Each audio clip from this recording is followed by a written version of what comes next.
Motronics. Hello, everyone. Welcome to the very first episode of the Chevy Society Podcast, the show where we discuss the latest news from the Bowtie brand. Today is our inaugural show where we'll discuss what it's like to drive the 2024 Chevy Silverado EV RST, Chevy's new $100,000 electric truck. I'm your host, G, and today we're joined by GM Authority Executive Editor Alex Luft. Hey G, it's great to be here. Thanks for doing all this, setting all this up, making this possible. This has been a long time coming, and I'm very, very excited to finally be doing this. So I had a chance to drive the Silverado EV RST in Michigan, and it's interesting because there's so much to talk about here. First and foremost, I drove the work truck version of the Silverado EV roughly a year ago at this point. They launched the work truck first, and I could tell that it was a winner. You know, it might be expensive, and that was, you know, one of the sticking points for the Silverado EV WT as well, is the fact that it's not cheap. And since Chevy actually announced the Silverado EV, when they first announced it, they said, well, there's gonna be a $39,000 version of the Silverado EV. There's going to be a sub $40,000 version. You know, that sub 40 means $1 less than 40. Sub 40. But it's still under it. Well, since then, they've said, no, we're not going to do that. So what they're doing now is they basically have figured out that they can't realistically bring to market a very inexpensive model, but they still launched the 3WT and the 4WT. So that's the 3 work truck, 4 work truck. Those are the 2 trim levels. They launched those throughout the course of the past, 10 months or so. Maybe 12 months is a bit closer to reality. So they've done that, and now it's time for, the work truck. It's commercial, fleet oriented, that kind of customer in mind. The RST, the Rally Sport truck, which is what Chevy is launching right now, this is the consumer oriented, the retail buyer oriented model. And it differs from the work truck. It's really 4 or 5 key ways. First, the powertrain. It's more powerful, more power, more torque. Second, it has slightly less range than the 4WT. So the 4WT is 450 miles on the single charge maximum. The RST is 430. Not a big difference, only 20 miles less. But again, more powerful. So you kind of get that trade-off there. The third way in it, which is different, is the interior. The interior is a lot more upscale. It's the displays are bigger, stuff like that. Seats, materials, all that is different. And fourth, the RST features the midgate, which we'll talk about here in a bit. Very interesting feature. And then fifth is that it's just a nicer vehicle all around. It looks a little better on the outside. It's a little more premiumly trimmed in a more premium fashion, and it looks the part. So, this has been exactly a year ago. I drove the WT. WT was fine.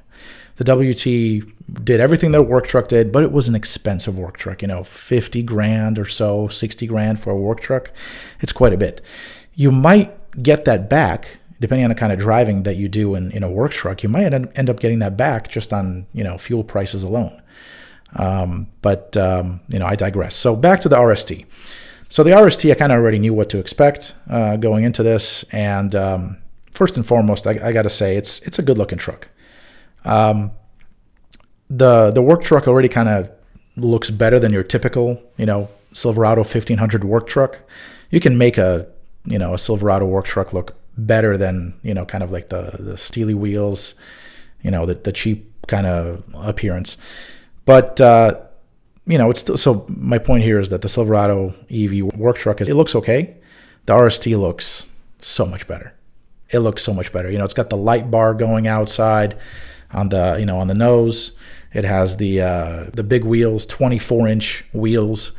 Different kind of lighting treatment, different kind of everything is very much different. Even though it's the same general body, same general shape and wheelbase footprint, all that. So that kind of leads me to my overall conclusion. You want to know what my conclusion was after driving it? Well, I'm very interested because from the YouTube video, This is the first time I've seen you quite as excited, being able to just walk everything through. But this is after you had driven it, correct? Mm-hmm. Yeah. So what's interesting here is this: the work truck. I mean, it's tough to get excited about driving a work truck unless that's like what you do, right? Like if you live in work trucks, then that's something that you might be excited about. For me, I was excited to drive the Silverado EV work truck a year ago because it was, it's the first time I'm driving a Silverado EV, period, of any kind. So that's one. And two, it also gives me a pretty decent starting point as to what to expect from the subsequent models in the Silverado EV portfolio.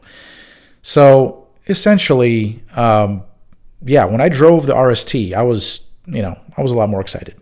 And what I came away with is this. And this is going to be a big statement that, if you're not an EV fan, you may want to cover your ears. But I will say this before I actually get into that. I'm not an EV person myself. I don't own an EV. I might end up expanding the fleet this year and adding an EV to it, for my personal cars. But yeah, I'm not an EV person myself. I do understand, kind of the reasoning and all that. But, my daily driver is a Corvette C7 manual, as you know. So, I like the sounds. I like the acceleration. I like the the engine note, the exhaust note. I like all that stuff. So that's why I think what I'm about to say, it kind of is even maybe more of a statement than it should be. But here goes. I think that the Silverado EV RST is the best light duty Silverado ever. Wow, that's a heavy statement. It is. That's why the long the preface. I had to preface all that with that. So here's why. If you look at it objectively, just on paper, don't even, you don't have to drive the vehicle yet, but put the range thing away. Put away the fact that you can only go 430 miles, which, by the way, it's not that bad.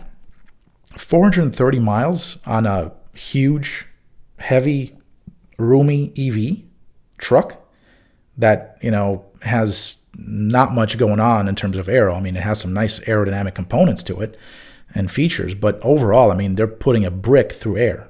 Maybe not as much of a brick as the Hummer EVs are with all that, front surface area, but it's still a big, heavy vehicle.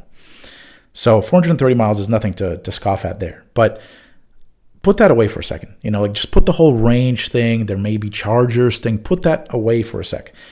And look at the vehicle just objectively. Look at it on paper. It has the most power that a Silverado EV, or that a Silverado has ever had. Light duty, right? I'm not talking about the HDs here. So more power than any Silverado light duty, more torque than any Silverado light duty has ever had. It has more space in the cab than every Silverado 1500 historically, including the current one, which is already not small, but this one is next level big. It has a midgate, right?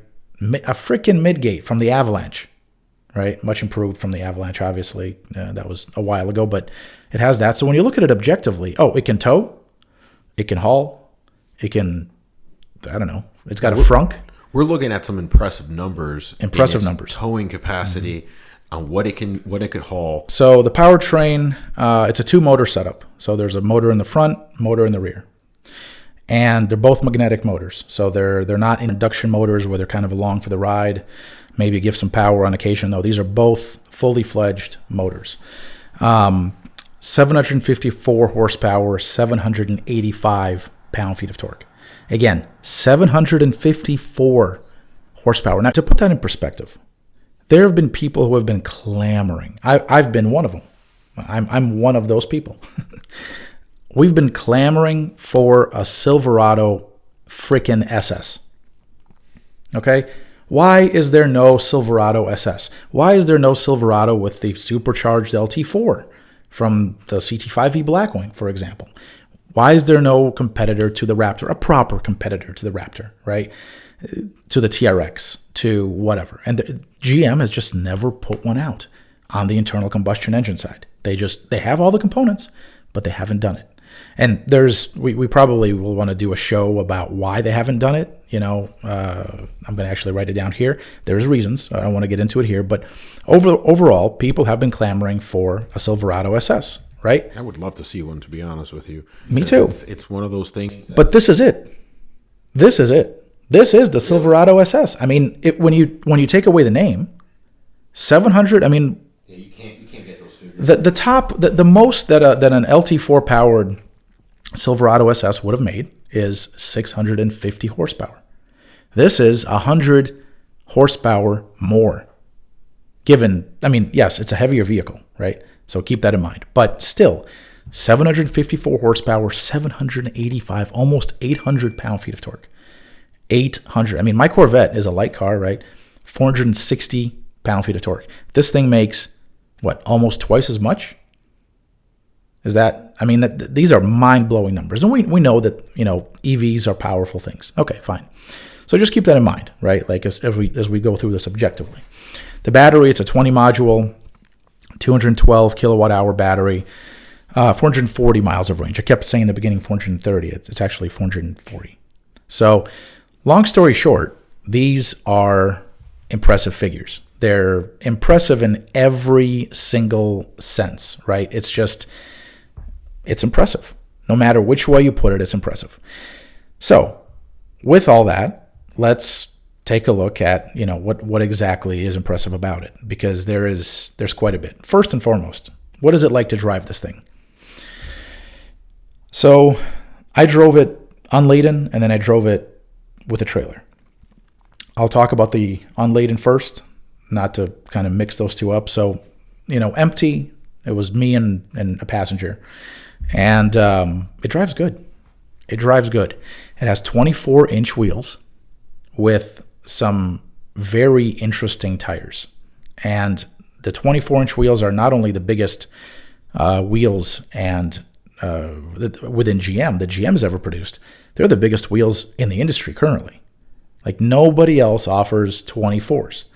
Everyone else, like BMW now in the X7, I think 2023 and newer, they're offering 23s. A couple of automakers outside of those are now offering 23s, but no one, as far as I know, is doing 24s. 24s is a big, big wheel. And they look good. I mean, they fill out the wheel well perfectly. They're right there, you know, they look good. The wheels are there. But the tires, this is the more interesting part for me. So Michelin Primacy tires, 275, 50 R24s. These are TPC spec, which means that they were developed specifically for this vehicle. So the compound, it's not your typical off-the-shelf compound, right? The engineers ended up going and working with Michelin directly to create a compound specific to this tire. And beyond that, the size, Michelin also had to create this tire in this size, right? So point is, this is TPC spec, so these are specific to the Silverado EV with all the handling and characteristics and all that being dialed into the tire. But here's the kicker.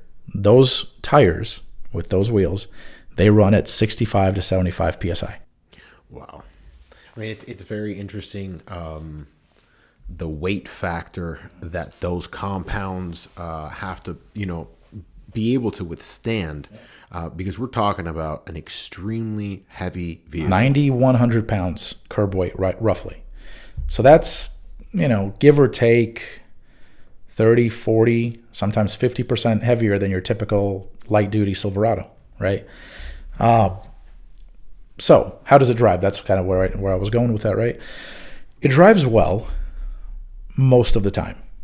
It drives well. So we're still talking about it. You're not towing anything. Not towing, unladen. And a passenger. Exactly. And it drives well. There's no, it's fast. It's, I don't even know what the zero is. 4.5 seconds is the 0 to 60. It's fast. It feels fast. It's all-wheel drive. There's no traction being lost on acceleration. You know, you got a ton of weight pushing all that stuff down. It's not as fast as the Hummer EV that you yourself had and, you know, driven. And we actually did a race with my Corvette and the Hummer, and it won. But the Hummer has 3 motors. That's what I was going to point out, is that like that was just a clear advantage that I had, particularly in that race. You also had all-wheel drive, right? My Corvette's 2-wheel drive, and, you know, it's all that. It's not mid-engine either, so who cares? But long story short on this it drives well. As long as you keep it in tour mode. The minute you start messing with the drive modes and you start putting it into sport, you start putting into whatever other mode that's not tour, not normal. I think it's in the Silverado, it's not called tour, it's called normal. As soon as you put it into sport, the suspension stiffens up. So the suspension here is interesting. It's kind of made up of two pieces. One is it's a CDC, so it's the continuous damping control damper. That's located at the bottom of the suspension unit.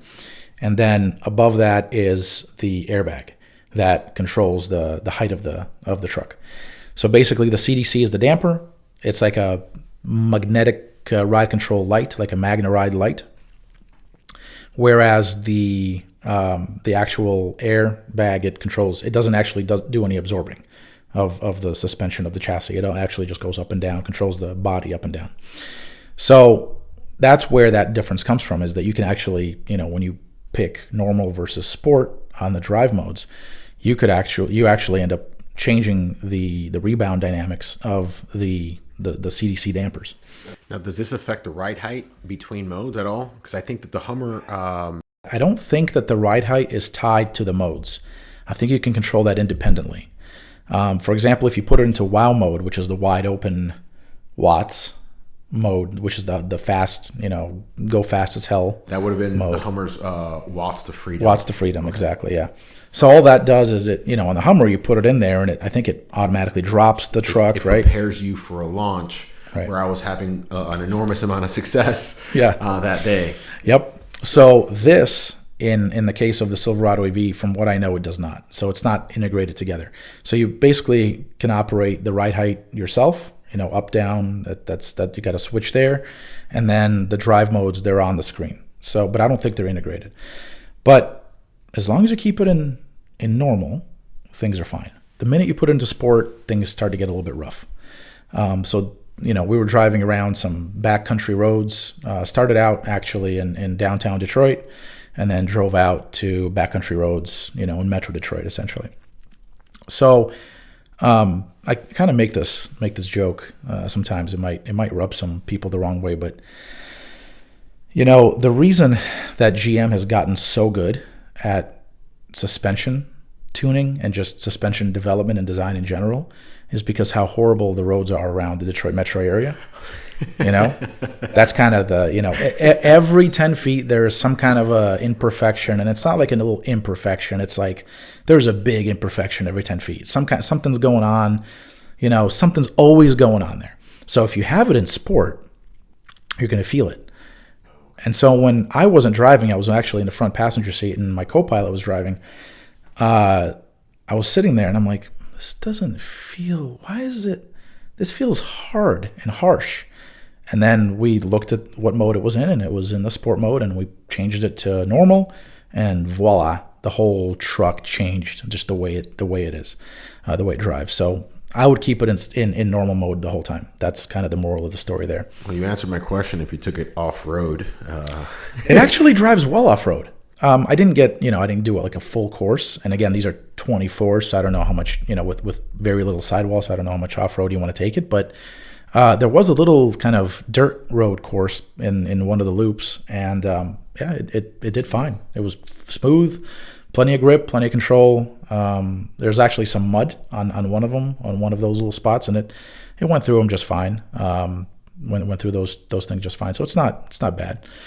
So that's the unladen part of it. Now, let's talk about the towing. This is where I think any EV would shine, and that also definitely applies to the Silverado EV RST.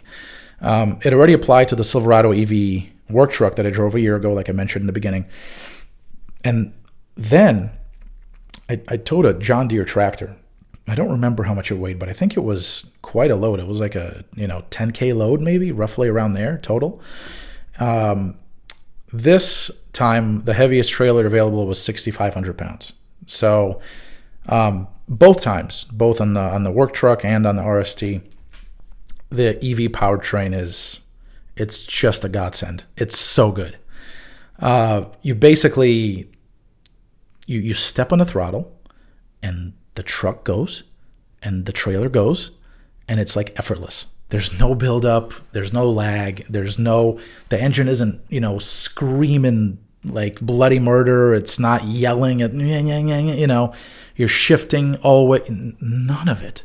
It is like the smoothest, the most luxurious towing experience you can ever have. It's here. And it's effortless. It's like, it tows like butter, like that famous Steve Jobs quote when he says it scrolls like butter in reference to the iPhone when he was initially launching it. Same thing here. This thing just accelerates like butter. It's so good. I cannot say enough good things about this. And it's that good, when you, to me, towing has always been, I love towing. I don't do much of it anymore, but years ago I did. And to me, it's always been like, I don't want to call it a hassle, but it's always been like this, it's a nerve-wracking experience. It's a huge trade-off from your normal driving. You have to be, the wear and tear on the driver, paying attention, trying to keep the engine, at a right RPM range, so you're not kind of like slacking too much. But what would be like the max amount? I know you kind of went over for the RST. Yeah. So it can tow it's 10K, 10,000 pounds max for the Silverado EV RST. There is a work truck that can tow 12,500. The max for the internal combustion engine Silverado 1500.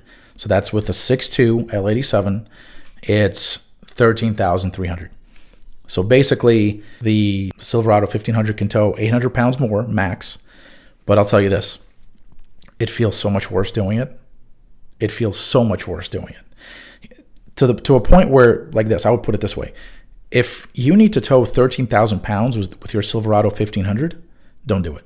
Just go to the HD. Right away, just go to the HD. Because now you're so close to that limit, and you put a little bit more into whatever it is that you're towing, and now you're already over the limit, and it doesn't feel great. The Silverado don't get me wrong, the Silverado 1500 is a great towing machine. But when you're approaching that weight, you're straining everything. The powertrain, the suspension, and there's everything going on there. Now compare that to the Silverado EV. Effortless. It's like, like the guys who run marathons and 5Ks. Like, I could do a 5K right now, but I'll be pretty sweaty and huffing and puffing at the end of it. Now, there's a guy somewhere who does this a lot more than I do, who will do the 5K and he'll be like, well, I'm just getting started. This is a warm-up. That's the difference between the Silverado 1500, that's me, and then the Silverado EV as it relates to towing. It's just effortless. It has no idea it's pulling. It's got no idea. It's so capable. It's phenomenal. It is. So there's a couple of interesting things also that take place on the towing side that are EV specific. One is the region on demand. So you have that paddle on the left-hand side of the steering wheel, which everyone's familiar with. On the Silverado EV, actually, I don't remember if this is the case for the work truck, but it certainly is for the RST. It's a progressive region on demand paddle. So basically it's not a 0 or 100. It's a 0, and depending on how hard you pull it, it can go anywhere from 0 to 100 within that range. So if you pull it a little bit, typically in EV, it's either 0 or 100 if you on the region on demand side. And for those who don't know what I'm talking about, region on demand is basically regenerative braking on demand. So if you, instead of using the brake pedal, you pull on the paddle, and it slows it down by spinning the electric motor the other way, thereby recharging the battery slightly. It's great on the Silverado EV, or on any EV, because now you've got all that weight from the trailer going into the regenerative braking side. So you're getting a lot more. You're getting the truck's weight and the inertia and all that goes into that, plus the trailer weight as well, which is awesome. So you kind of get, a benefit by towing with the Silverado EV, which is just incredible. It's awesome. And it feels great. It's very capable. On the Silverado EV RST, it feels good. There is also Super Cruise, which I didn't discuss on the unladen side and on the towing side. So maybe I can talk through that now. Super Cruise is on the Silverado EV. I mean, we all know Super Cruise. It's a technology that you either love or you hate. I think most people end up loving it and trusting it. A much better execution of autonomous driving assistant than a lot of other systems out there. In the Silverado EV RST, it works as advertised. It can do automated lane change, by the way. It can do a lane change on demand as well. So it works great when you're not towing, when you're unladen, and it works great when you're towing. And I have a video. I'm going to have a separate video up on the Metrolix YouTube channel that discusses exactly, that really shows, it's 20 minutes, I think, is going to be the length of the video. It shows how good it is to tow with the Silverado EV, and also I use Super Cruise in that video. But it's awesome. It's just awesome. Like, only one time I was behind the wheel of the truck for about 2 hours towing. No one wanted to tow for some reason at this event. Like, all the rigs with, there was a boat, which was what I was towing, a 6,500 pound boat that was an electric boat. And then there were two, some other trailers, but they were lighter. So I obviously took the heaviest thing out there because why not? And I spent quite a bit of time towing. And what I walked away with is, holy crap. The moment that you just think about this, the moment that you can sit there, cross your arms across your chest, not touch the wheel, and let the truck tow, and your hands are off the wheel, the moment that you do that, going back to that kind of stressful experience when you're towing, gone. No more stress. No more stress. You don't hear the powertrain. You don't hear the whole, revving, changing gears, all that stuff. You don't hear any of it.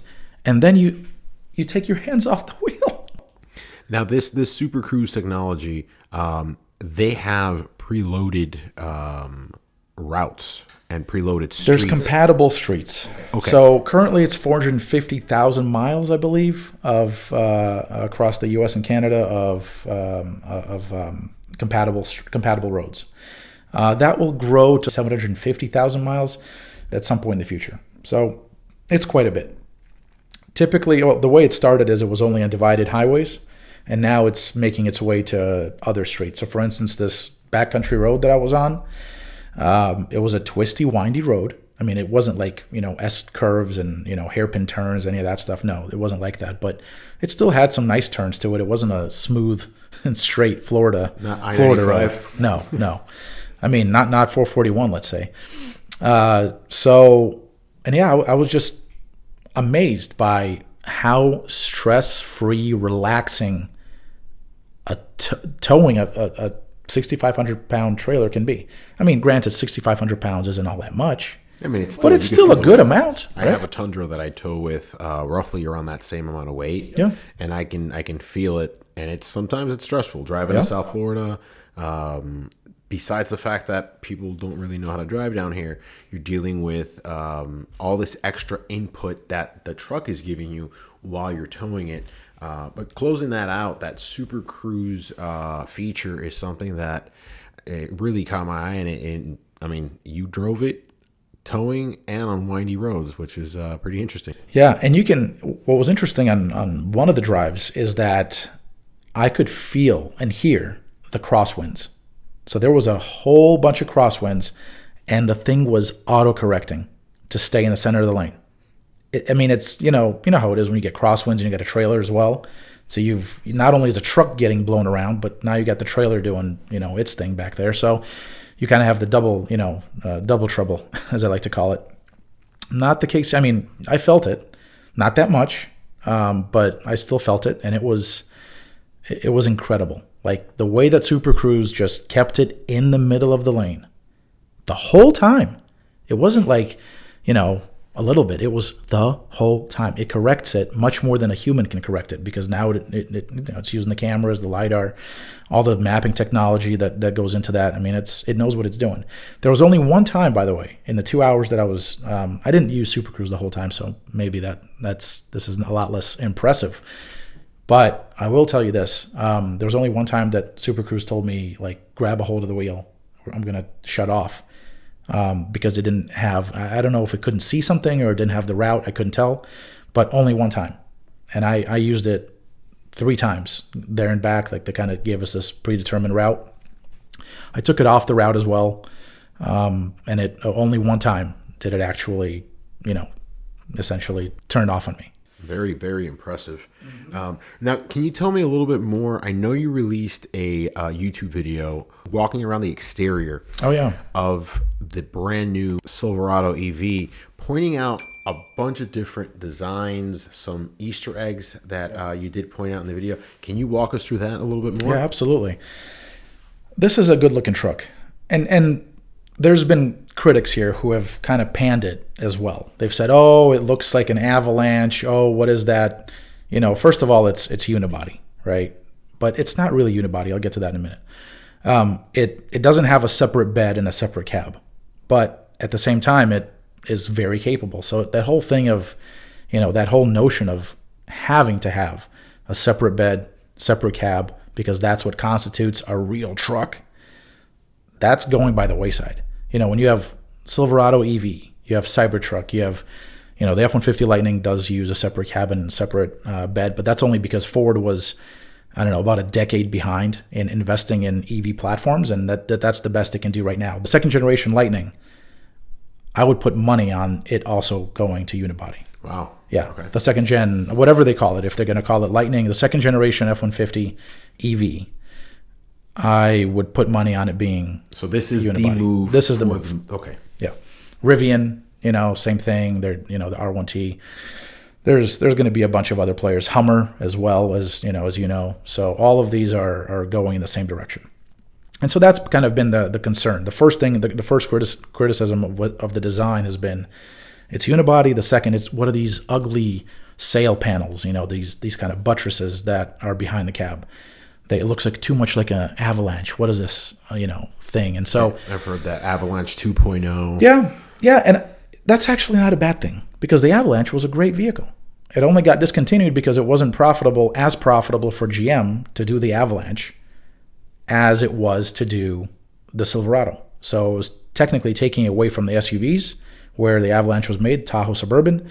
It was taking away production volume from those, and it was taking away sales volume from the Silverado.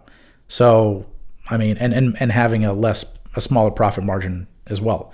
So like in Business 101, you just can that product and build more of what's more profitable on both sides. So that's what they did. That's the only reason the Avalanche went away. We actually have an article about that on gmauthority.com years ago. I wrote that from some inside sources. But that's kind of those have been the two kind of areas of critique. Personally, I think this thing looks great. You have to really see it in person to really appreciate it. And I think Chevy made a mistake of initially displaying this truck in this kind of very bright, obnoxious blue color. And that color, to me, does not do this truck any favors. The black, however, which is what all of these are getting made in right now. You can have any color as long as it's black. That famous quote from Mr. Ford, from Henry Ford back in the day. That's essentially the case here. They're going to make the first few batches or whatever, the first run is going to be black, then they're going to start making whites, and then they're going to expand it to other colors. But in black, on these 24-inch wheels, and the way it's configured, this truck looks good. It looks good. It doesn't have that, typical truck front fascia. The front fascia, it's a bit more smiley, maybe. It's a bit softer than maybe what some would like. But hey, at least it doesn't have a massive air dam like the new Tacoma, which has a 5-inch deep air dam in the front. They're bringing in that very sleek, that very futuristic, doing homage to the Avalanche in a very sophisticated way. Yeah. Because, at least the lines, you could still see that there's some essence there. Mm-hmm. But it's brand new. This design is crisp. The lights are extremely impressive on that truck. The lights are interesting. Yeah, the lights. So you have a dual tier lighting setup actually. So this is we're getting more and more as not just with the Silverado EV, but essentially almost every other vehicle out there. They're moving more and more towards a dual tier lighting arrangement at the front. So the headlights are now getting split up into two different parts. The top part, this is the case for the Silverado EV. The top part is the daytime running light. So it's essentially kind of the accent light. And then the bottom light, which is in a separate housing entirely, that's the actual forward light. That's the actual headlamp. And that's the way that they're working this. Now, the Silverado EV RST also has the light bar. It's a horizontal light bar, almost horizontal. It kind of curves up a bit towards the edges, but I think it looks great. The EV work truck, to me, didn't look all that bad, but it still had all the, kind of the claddy plastic stuff on the body, and that's kind of reminiscent of work truck, obviously. So you kind of get a less premium look. Here you have a much more premium look. Here you have, a very nice appearance. The front end has, air curtain treatments. It's got a nice, I call it a bottom breather or a mouth breather kind of setup where since you don't really need all that air in the grill, since there's really nothing here to cool, and the upper grill where a traditional truck would have an upper grill, the Silverado EV blocks that off, turns that into a front trunk. I believe, Chevy's official name is E-Frunk, or is it E-Trunk? E-Trunk. And I did speak to some engineers on this, and they did say, there's a kind of a misconception about electric vehicles where everyone thinks they don't need any cooling whatsoever. So you could close off the entire front end. Not the case at all, actually. In the case of the Silverado EV, it is a bottom breather. It's got the two grills, that's where it takes the air in, and it does need to cool the motors. There's a lot of cooling. There's a lot that takes place as far as cooling on the water side. So it's water cooled. The batteries are water cooled, all that. But the air still needs to cool the componentry at the front, and that's exactly what the Silverado EV is, how it's set up. I don't think it looks that bad. I actually think it looks quite good. But the color is key here. If you paint it in that blue color that they were rolling out initially, it's kind of like that show car that they were doing, the show truck that didn't actually drive. It was kind of a pre-production, thing just to show it. But yeah, it didn't look good. This, by comparison, looks a lot better. The 24s fill in the wheel wells so well, moving around, around to the side of the truck. It has fixed running boards. There's no deployable running boards available at all. So that's kind of an interesting decision. And from what I understand, this was a packaging constraint. So they couldn't actually do a deployable or a retractable running board because for $100,000, you kind of maybe would want that, just saying, right? I mean, it would be a nice feature. It would be a nice feature. Money. Yeah, for $100,000, for $95,000.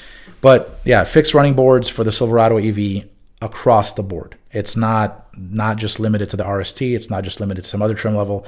All of them will have not available. Okay, so this is what you're. This is what you're going to get, at least right now, unless they figure out how to make a different step. Because most of the battery is between the wheels, so they are trying to push that out to fit the battery as much as possible to give it more range. And the trade-off there is there's nowhere that leaves little space essentially to mount the deployable, tucked under step.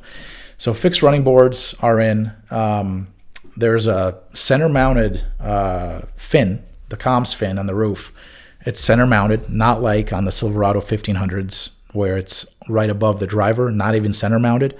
And it's like in the front. It's not even in the back of the cab. In the case of the Silverado EV, it's right dead in the center at the rear of the cab. Finally, the Silverado got that kind of thing going, right? Because it didn't have that. It was restricted. It was a plant restriction, actually. The reason they can't do that is because they can't get height clearance in the plant to safely load a worker to put it on at the center of the vehicle. So they have someone slap it on kind of offset to the side where they can actually reach it from the line. That's the reason that GM doesn't do. Yeah. On the ice trucks, right? One thing that I do notice on this is there's a lack of chrome throughout that vehicle. Is that on purpose? What's going on there? Yeah, so that's the RST theme. So the way that Chevy and essentially every other GM brand over the past few years, starting with Cadillac way back when, about 10 years ago, Chevy is the latest recipient of this strategy. So what they're doing is they're splitting up they're kind of splitting up the trim levels based on personas. So Chevy has, for instance, LT. Then it has on one side RS or RST. That's the one that has no chrome or few chrome bits. And then if you want chrome, you go to Premier or LTZ or High Country or something to that effect. So basically, that's the whole thing. It's a very good observation. RST is an RS on other models. It's black accents or body color accents. That's kind of the whole theme. And I think it works very well when the truck is painted black in like the way it is now. It's sitting here. It looks great. It's got these massive taillights as well, which are, you don't really notice how big they are until you put your hand right next to it and see just how massive it is. But they're there, and they have an interesting design about them. I think the truck looks good. Now, we want to talk about these buttresses or the sail panels. Officially, the Chevy designers are referring to these as buttresses. Kind of like in the Corvette C8 convertible, there are two buttresses behind the driver and a passenger kind of headrest area. Same kind of thing here. And so these are there. They're not just there for shits and giggles. They're actually there because they aid in aerodynamics. They make this truck more aerodynamic. Does it have any effect in the stabilization at certain speeds, or it's just it helps with cutting the wind and it just makes it more slippery? And on an EV, the more slippery it is, the better it's going to be, because A, you're going to have longer range, but B, on an EV you don't have an engine, and you don't have the engine sounds and noises coming into the cabin. So essentially, what you got to do is you got to create a very quiet vehicle, because you no longer have that. Kind of that masking that takes place when the engine is, doing its thing on an internal combustion engine car, right? Or a truck. So here, what you end up with is you got to have a very quiet cabin. Now you're starting to get into a situation where the driver begins to notice, and the passengers begin to notice all the other noises that were present when you take away the engine. So you start hearing wind noise, you start hearing, road noise, tire noise, all of those things, noises from passing cars, trucks, whatever, all that starts to get in and become a lot more noticeable in an electric car. Well, maybe that's something else that, this takes into account. I do really like, I'm going to say one last thing about the design before we move on. A couple of things I like. One, I like the way that the truck looks when it's dropped. When this thing is kind of at the lowest suspension ride height setting, kind of slammed, if you will, this thing looks just great. It looks good. SS vibes. Mm-hmm. And it's got the SS power and the torque. So maybe there's something to it. And then the other thing I'll say about the design is that the rear bumper, it looks very good. It's very well integrated into the rear end of the truck overall. On ice trucks, it's like a separate thing, and you can tell that it's a separate freaking thing. It's like bolted on there, and it's functional, great, but it doesn't look that good. And I haven't really seen an internal combustion engine, full size, light duty truck that had a good looking bumper, front or back. Maybe in the front a little bit more than the back, but at the back, definitely. This thing, on the other hand, the Silverado EV RST, the way that bumper flows up and just integrates the corner steps, the way it integrates with the lights, runs up into the tail lights, the way it integrates that, bumper or the license plate cutout, the tow hitch, all of these things, it just looks very good. And actually, the more I look at it, the more I like the buttresses. Initially, I was kind of like, hey, I don't know, this is kind of interesting and new. The more I look at it, the more I like them. I did have a phase where I thought that this truck looked too soft. It didn't look hard enough. It didn't look aggressive enough. But now that I've spent some time with it, it's good. And by the way, compared to the Hummer is wider. That's on the wide version of this BT1 platform. This is on the narrow version. So You don't have that imposing stance that you do on the Hummers. The Hummers look like these, French or English bulldogs, or just bulldogs in general, right? It takes time to adjust as you're driving, because you really don't realize how wide the Hummer is until you're trying to keep it in the lane. Yep. And you're maxing that out. Mm-hmm. That's exactly it. That's where Super Cruise becomes useful, actually, because then it will center the truck in your lane, and you don't have to do anything about it. It will just do it. Long story short, I think it looks good. All right, interior is interesting. I think it's comfortable. I think it actually, from a design standpoint, it looks good. The cabin, the first thing is the cabin has so much space that I was so thoroughly impressed with how much space it has. It's not even funny. Like, you can put 5 people in there, 2 in the front, 3 in the back, and every one of them will still have a bunch of room. I mean, maybe if you're putting 6'7" guys in there, and maybe that will not work that well, right?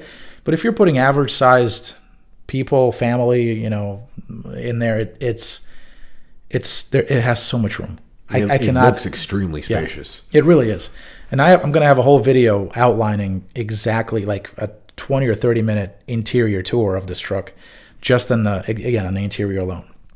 So tons of room, both front and back, by the way. There's even more room in the back than in the Silverado 1500 crew cab. There's more room here. How much more room? I don't know, about? But you can feel it. You can feel it. It's there. It is. It's palatial, the amount of room that's in there. It's not. You're not getting if you go into a Colorado or a midsize ice truck.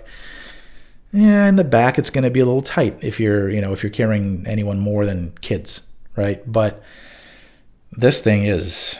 It takes the term full size and it takes it to a whole other level. Is a lot of this because of the incorporation of this midgate and the structuring of the seats around it? I don't think it's so much about the midgate, because the work truck is the same size, and it's the same size and it doesn't have the midgate. So I think this is more about being able to fit that battery. Okay. You need that massive battery to get that, the range and the power actually as well, because if all you have is a small battery and you're just stomping on it all day, then you're going to run out of it pretty quick. In this case, I think it's all about fitting the battery, because they're fitting it between the wheel wells, between the wheels, so it's within the wheelbase. So I think that's why. I think that was a determining factor, is to get the 20 module battery pack in here. They needed to have the wheelbase as big as it is, because that's where the batteries go, and hence the size of the truck ends up. Yeah, exactly. I mean, no one in America is going to complain about the added size. The screens are awesome. 11-inch DIC, or driver information center. It's essentially the gauge cluster. 17.7-inch center infotainment stack screen.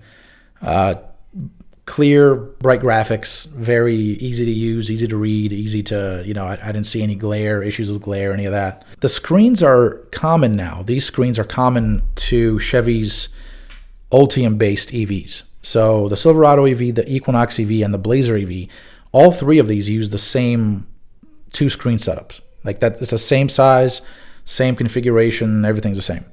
The only difference is that the Silverado EV work truck, it has smaller screens. It doesn't use this the 11 plus 17.7. It doesn't use that. It gets smaller screens, which are actually fine for a work truck. They looks pretty good. But I will tell you that there is no Apple CarPlay. Really? Yeah. So this is a thing that's taking place on all Chevy electric vehicles starting now and going forward. No Apple CarPlay. There's a whole backstory as to why. We have a very in-depth article about this at gmauthority.com. I interviewed 2 folks that are responsible for the strategic direction at GM. But essentially, it all boils down to this. They claim that they cannot integrate Apple CarPlay enough with the electric vehicle for it to do things like what their infotainment system does. So their infotainment system is Google built in. So it's a Chevy infotainment system that builds Google services into it, like Google Maps, like, the Google Assistant. When you say, hey, blank, I'm not going to say it now in case everyone's phones will start going off, listening to this on the loudspeakers or, somewhere else. But, you say, hey, whatever, you can give it smart commands. It will connect back to the cloud, figure out what to do, and circle back to the truck. So the reason for not having Apple CarPlay or Android Auto, by the way, so neither one of the two deep smartphone integration systems are available, period, here. They're not even offered. So they claim that it's like this. With what they have, they are able to actually integrate the navigation system deeply into the vehicle with the vehicle's onboard computers. So, for example, let's say that you're going to do a road trip. Let's say you're going to go from Miami to Michigan, right, to Detroit. Well, you're going to have to stop along the way and charge the vehicle, right? So you open the maps, the native maps app on the infotainment screen. You type in, where you want to go. It will do the route guidance for you, and it will. This is the part they're getting at. It will actually it will show you the charging stations along the way and tell you how much range you will have at each charging station. So for instance, if we leave Miami and we drive 300 miles, it will tell you, okay, you're going to need to stop at this charging station at this place, plug it in for this much time, and after that, you will have that much more range that will allow you to drive X amount more miles. And then the same process repeats until you get to your destination. That part, I kind of believe them in. I get it. It makes sense. Yeah. It makes sense to stitch that into specifically that feature and kind of like push out Android and Apple just because it has so much integration with the functioning of like how it plans your road trip. Just in this particular case, if you're planning, they could have done this though and still offered CarPlay and still offered Android Auto. They could have still done that. There's nothing preventing them from doing that. And if the owner, the user, the driver, if they're intent on doing a road trip in an EV, which is probably not the best thing to do anyway, like it's going to take you a while to get there with all the charging. And granted, you do have to stop along the way when you still have to, do bathroom breaks and food and this and that. So if you're doing that and you're charging as you're doing that, then it works out fine. And that's kind of the, what they're going after with this. But I still think that an EV is probably, if you're really serious about road tripping, don't do an EV. It's not your best option. No. So they could. My point is, I see what they're doing, but that does not mean that it's not a good reason to just exclude the technology altogether. Especially when, maybe the Silverado EV is not a good example of this, but other EVs within the Chevy lineup. So the Equinox, the Blazer, both of those, the upcoming Bolt EV that we'll be launching here in about a year and a half, 2 years. All of these models, they are all going to be targeted at the younger demographic, right? That younger demographic, to them, automotive infotainment is Apple CarPlay and it is Android Auto. They don't know how to use the native stuff. They don't know how to use the My Chevrolet or Chevrolet or whatever. Now, granted, this has a ton of Google services. It has Google Maps. Maybe they know how to use that. It's pretty user-friendly. That's true. But still, offer the stupid Apple CarPlay and Android Auto. Just offer it. You're paying $100,000 for a freaking vehicle. Just offer it. So I'm not on board with their explanation. I get it. I see their point, but I don't see it being as a thing that has to exclude, right, the technology to begin with. So that's my take on that. I mean, you would have your preferences, but unfortunately, they're kind of taking that off the table. Right. What else do we have on the inside? So finally, a first for the Silverado. A thing that that everyone, well, maybe not everyone, but many have been clamoring for, including myself. We've been clamoring for an oversized moonroof, or at least a dual pane moonroof. And that's something that the T1, the current generation Silverado 1500 and HD simply don't offer. The cab structure is not set up for a big piece of glass or a dual pane moonroof. Luckily, the Silverado EV RST has a moonroof that, well, it's fixed, so I guess it's just a sunroof. But it is huge, It spans the entire ceiling of the truck, and it truly is enormous. It's gargantuan. So that's cool. It actually presents itself very nice. It looks good, but there's a problem: the sun. So there's no cover. It is quite unfortunate that they elected to do this, and it's the same thing with the Hummer. Remember, when you had that, it's the same thing. If you're in overcast conditions and that's all you're doing and that's all you have, maybe this isn't much of a problem. But where we live, I tend to do most of my driving in the evenings. Oh, so that's nice. That's good for you. Maybe we'll see that, but this shouldn't be the case for a $100,000 vehicle. For $100,000, you should be able to run this rig any time of day that you want to, without having to take into consideration whether or not you're going to get a sunburn, right? And I'm obviously being a little bit too extreme on it. It does get intense at times. It does. It does get intense. It does. Yeah, I mentioned that in my video related to towing, and I'll also mention it in the video on the interior. But it's on both deep dives. But yeah, it is truly. It can get hot. It can get warm. The glass does have a coating, like an UV coating and an anti-heat coating, and it's got coatings on it. That's all good and great, but just give me a cover. So I'm sure the aftermarket will supply some kind of a solution for this for those of us who just don't want to deal with that every day, especially if you live in a southern climate. Like in our case, South Florida, probably not the best idea. The sun accepted the challenge, and I think it has started to win on some cases. Yeah. And there's one little thing here on the moonroof, sunroof situation too. There are no oh shit handles anywhere in the truck. You're grabbing onto yourself. You're grabbing onto yourself. There are two handles at the rear of the for the rear seat passengers. So there are those handles there to assist them in getting in and out. Okay. But I don't know.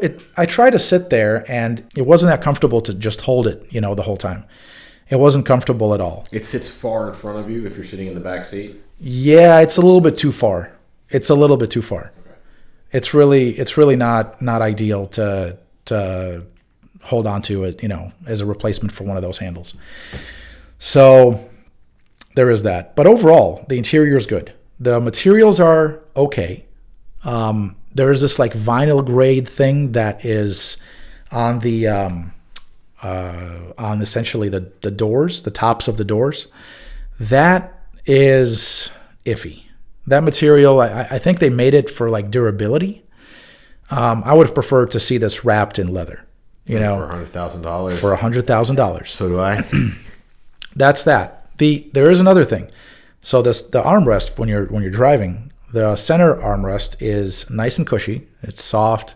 It's got a lot of give to it. The outboard armrest on the door, not that way at all. It's not that way at all. It is a lot more rigid, a lot more solid. It's hard. There is a bit of give, meaning the material is soft, but below that, it's very hard surface. The dash is composed of a few different materials, so you kind of at the very base of the windshield, where you have the basically furthest from the driver. That part is a hard plastic. You will never in your life have to touch that. If you're touching that regularly, you're doing it wrong. Because right after that, what comes in right after that is soft. So it does have a soft dash. The armrest is soft. The steering wheel is nice and grippy, and it's got a thick rim. It looks good. It feels good in the hand.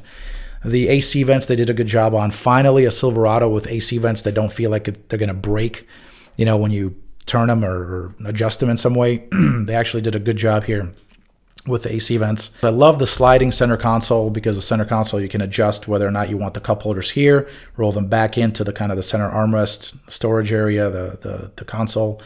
You can slide that around. There's tons of storage space in that center console. It's awesome.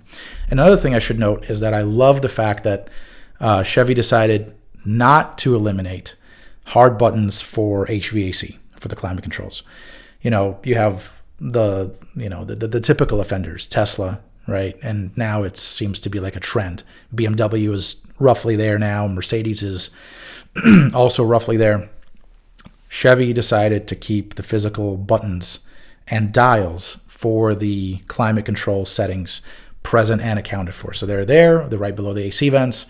And it's great because you have the dials for the dials for the climate control, for the actual climate, the temperature. And then in between that, you have, the fan speed, auto, up, down. And you also have the defog and defrost. So you have all of the stuff that you would need quickly. That's right there. Unfortunately, things like, seat heating, seat ventilation, that all got moved up into the bottom portion of the center infotainment screen. But at least it still keeps that part of that experience, that tactile experience. That's one thing that happens quite a bit. When they're moving in this direction, they start pulling so many buttons out to move everything into a screen. You start losing that whole experience of being in a vehicle, turning knobs, and just being connected with it. Yeah, I'm a big fan of physical hard controls. It doesn't, not every single feature in the vehicle has to have one. I get that it's also less expensive to do a screen and do all these things on a screen. And, we saw that during COVID with, essentially every automaker vying for chips, and the chips are, they had to eliminate certain functions because there just wasn't enough chips for them to do the features and support the buttons and the hardware that they had. So, you have one screen that can replace all buttons. So it's one chip, given it's a big chip, it's a big solid, processor, not just a little tiny chip that's a transistor, or with a transistor, but you still get some in the Silverado, which is great. And this is actually a case for all Chevy EVs as well, the Ultium-based ones. Equinox EV, Blazer EV, and here the Silverado EV, they all retain some physical and hard climate controls, which is awesome. The visibility is good from inside the cabin. You can kind of get into a seating position that's pretty comfortable right away, pretty quickly.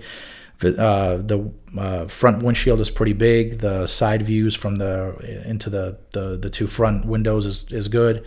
Visibility towards the back, the windows in the back above the back doors is good. You have the rear camera mirror, which essentially eliminates you having to look at anything that's through the rear view mirror.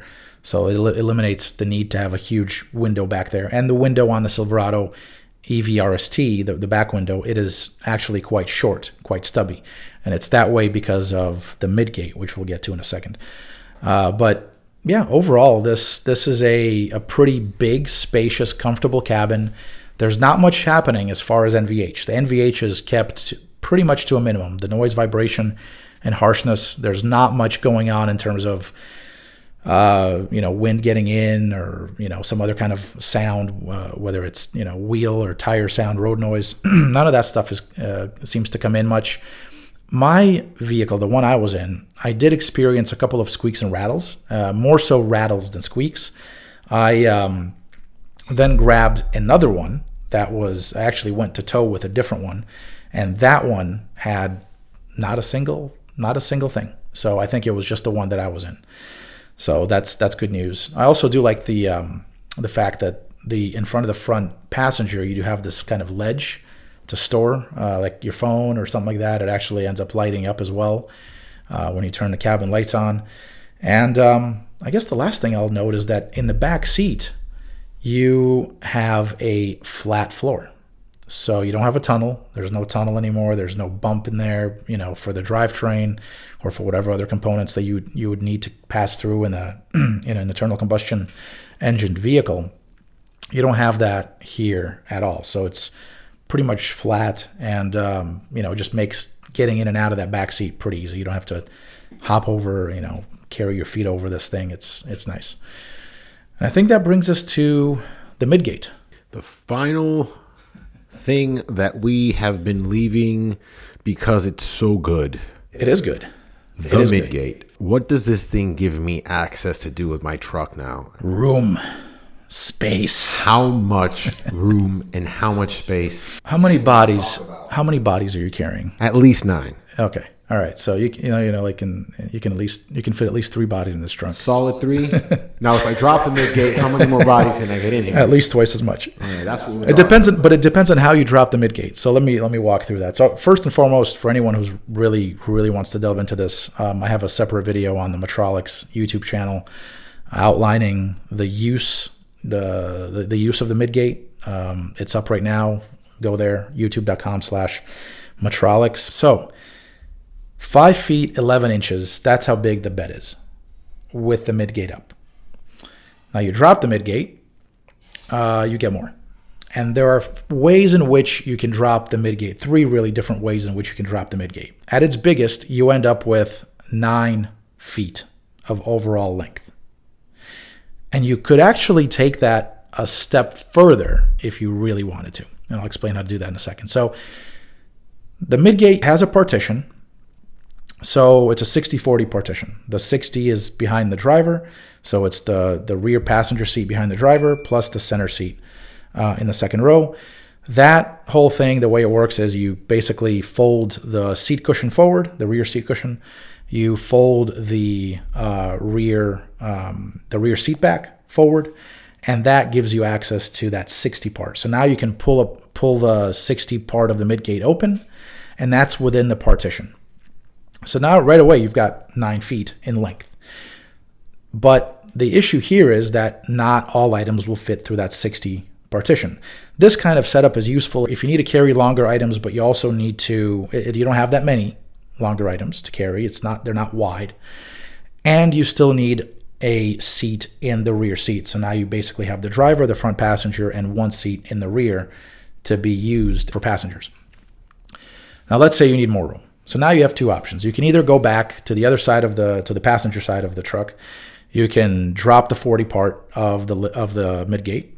And now that you have basically both seats folded down in the rear and the midgate, both partitions of the midgate are open. This gives you quite a bit more in width. But now you don't have that much in height. So what happens if you need to carry like a refrigerator that's 9 feet in length? Well, this is where you drop the big daddy. You go in and you drop the actual midgate completely. That means you drop the crossbar.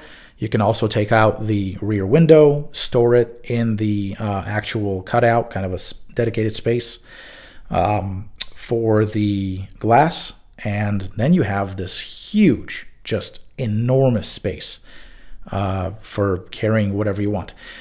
The only thing here is there's 2 things. One, you might want to be careful because, I mean, if you're loading a huge thing in there, right, which you can, but then what happens if you come to a sudden stop?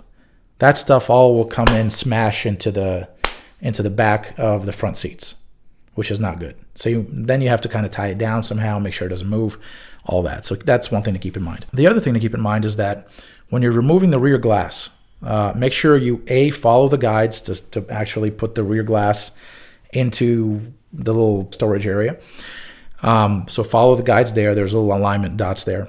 1 and 2.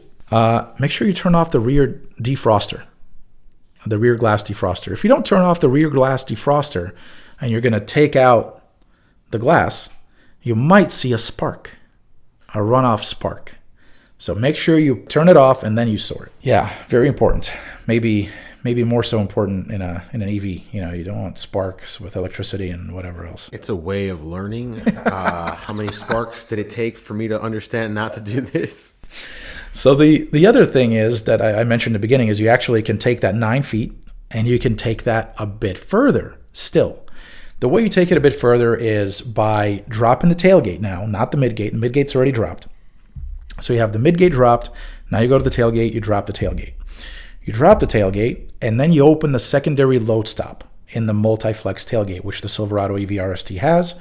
And now you have basically this thing where it can stop the, whatever thing that you're carrying, like whatever, if you're, let's say it's, wood, some kind of boards, you basically have a 6-inch vertical stopper that will prevent that stuff from rolling or sliding backwards. And you've extended your length of the bed by not only the space that you gained by folding the midgate, but you also now gained essentially the length of your tailgate as well. So that's very neat.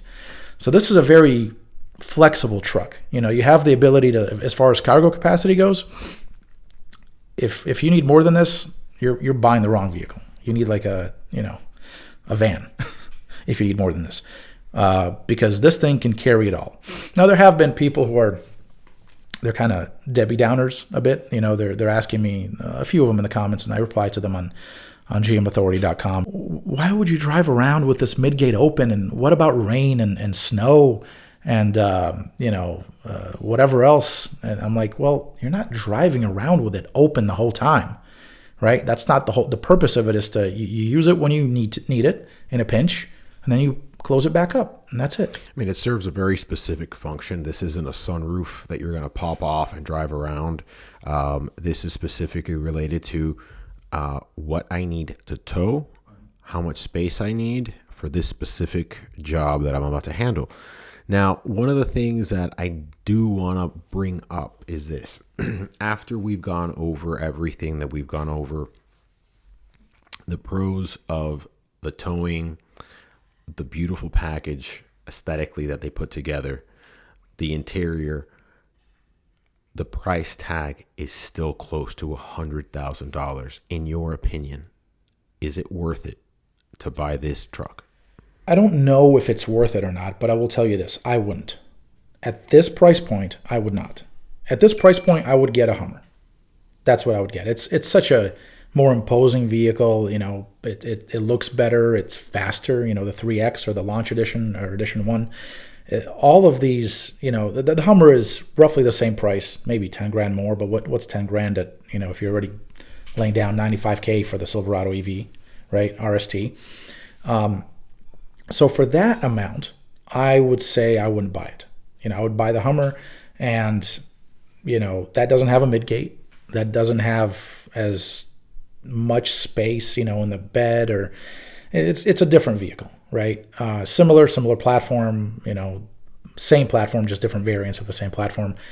But to me, the Hummer EV at that price point is a lot more attractive. So what I would do is I would just wait. I would wait because first and foremost, the RST, the Silverado EV RST that we're talking about here, this is the first edition. The first edition in typical GM Chevy parlance means that, you're going to pay. Pay up is really what it means. And so people who are going to buy this, they're going to pay.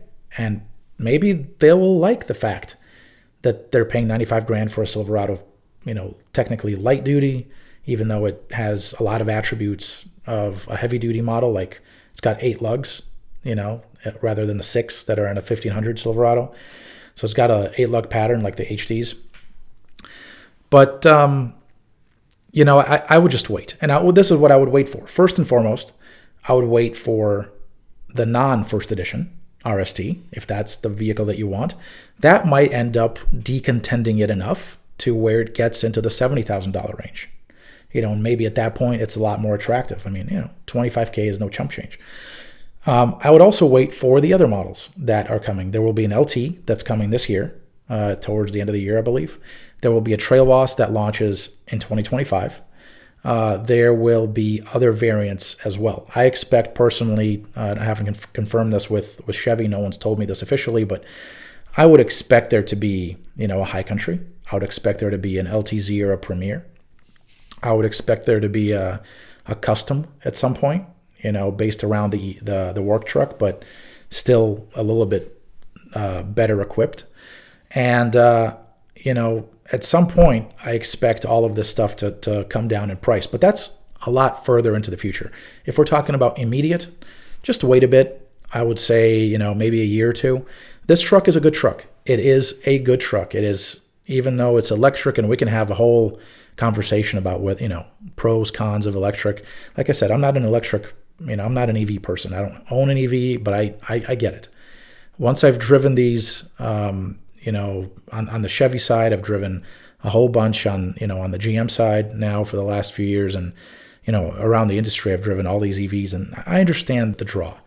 The fact that they end up costing more, which is, that's what's taking place now, that's kind of the byproduct of getting in early. You want to be an early adopter, $95K, get ready to shell it out. It's going to be $100K once you've factored in taxes and things like that. But again, what's your use case? Are you just driving around town like a madman all day and delivering, different things? If so, you're going to not use a single drop of gasoline, and charging it is cheaper. And so, maybe it's worth it. Maybe this thing, depending on how much you drive, maybe it pays for itself in a year. Maybe it pays for itself in 3 years. Maybe it never pays for itself. But that's something that whoever is considering one of these vehicles needs to decide for themselves. Sit down, do the math, figure out whether or not this is actually going to be something that's worthwhile. And if nothing else, just buy it because it's freaking fast. I mean, yeah, it's $95,000, I get it, but it's fast. It's got the WOW, which is the wide open watts mode. It will get you there. 0 to 60 in 4.5 seconds. Looks good. 4.5 seconds. 0 to 60. I mean, at that point though, you've got that Hummer. So I put it this way: if you don't want to pay this much, wait. If you want to get an EV now, an EV truck now, your options are Silverado EV RST or Hummer EV pickup on the GM side. You have the Rivian, which is a lot smaller. You have the Cybertruck, which is a lot uglier. And just the UX, the infotainment in it is stupid, in my opinion. I can't respect that car. It also comes in one color, so you're going to have to wrap it after the fact. And then your only other option is, the F-150 Lightning. And that, to me, if it were the only electric truck in the world, like the only one, it would be great. But now with the Silverado EV, now with the Cybertruck, which again, I'm not really a big fan of, but I know, it's flying off the shelves like hotcakes.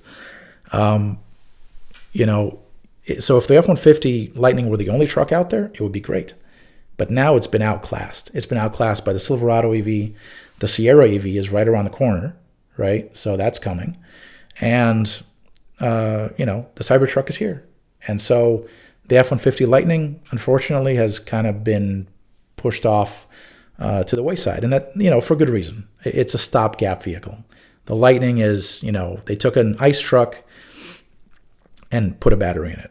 And essentially, that's it. Put motors in it, obviously, all that stuff. That's my take. Very, very well put. And well, thank you again for this complete and total detailed breakdown of the 2024 Silverado EV. And for all of you, thank you very much for joining us on this inaugural episode of the Chevy Society Podcast. You can find this show on ChevySociety.com and Metrolis Network YouTube channel. We're working on getting this show into your favorite podcatchers. So if you don't see it in a podcatcher yet, just give us a few days and we'll take care of that. And stay tuned, since we'll dedicate an entire episode next week to the Equinox EV, which we drove alongside the Silverado EV. And don't forget to visit gmauthority.com for the latest GM news. Motrolix. ChevySociety.com is an independent enthusiast website and podcast and is not affiliated with, sponsored by, or otherwise associated with Chevrolet or General Motors.